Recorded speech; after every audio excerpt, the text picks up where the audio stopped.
ইরানের সর্বোচ্চ নেতা মোজতবা খামেনির শারীরিক অবস্থা নিয়ে নতুন করে জল্পনা ছড়িয়েছে। বিরোধী ঘনিষ্ঠ গণমাধ্যম প্রতিবেদনের পর এবার ইসরায়েলি সংবাদ মাধ্যমও দাবি করছে সংকটাপন্ন অবস্থায় তাকে হাসপাতালে নেওয়া হয়েছে, যদিও এসব তথ্য এখনও আনুষ্ঠানিকভাবে নিশ্চিত করেনি তেহরান।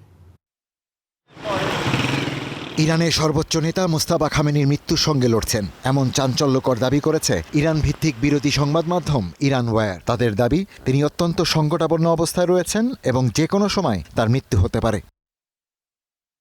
প্রশাসনের ঘনিষ্ঠ সূত্র মতে গণমাধ্যমটি দাবি করছে, গত 28 ফেব্রুয়ারি যুক্তরাষ্ট্রের হামলায় তার বাবা আলী খামেনি নিহত হওয়ার পর থেকে মোজতবা খামেনির সঙ্গে কোনো মন্ত্রিসভার সদস্যের সাক্ষাৎ হয়নি। প্রতিবেদনে দাবি করা হয়, ইরানের শীর্ষ নেতৃবৃন্দের মাঝে মোজতবা খামেনির শারীরিক অবনতি নিয়ে উদ্বেগ বাড়ছে। এমনকি তার মৃত্যু সংবাদ এলেও তা বিস্ময়কর হবে না বলেও মন্তব্য করেছেন পেজেশকিয়ান প্রশাসনের ঘনিষ্ঠ একটি সূত্র। এরই মধ্যে ইসরায়েলি গণমাধ্যম চ্যানেল 14 দাবি করেছে, সংকটাপন্ন অবস্থায় মোজতবা খামেনিকে হাসপাতালে ভর্তি করা হয়েছে। তবে এই দাবির পক্ষে কোনো আনুষ্ঠানিক প্রমাণ পাওয়া যায়নি। এর আগেও বিভিন্ন আন্তর্জাতিক প্রতিবেদনে দাবি করা হয়, ফেব্রুয়ারির হামলায় গুরুতর আহত হন মোজতবা খামেনি।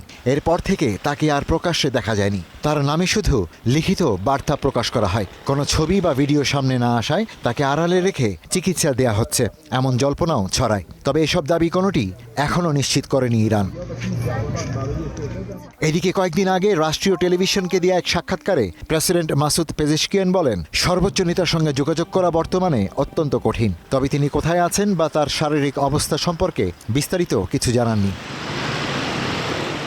যদিও এ পর্যন্ত ইরানের সরকার, সর্বোচ্চ নেতার কার্যালয় কিংবা রাষ্ট্রীয় গণমাধ্যম মোজতবা খামেনির অসুস্থতা বা হাসপাতালে ভর্তি হওয়ার দাবির বিষয়ে কোনো আনুষ্ঠানিক বক্তব্য দেয়নি।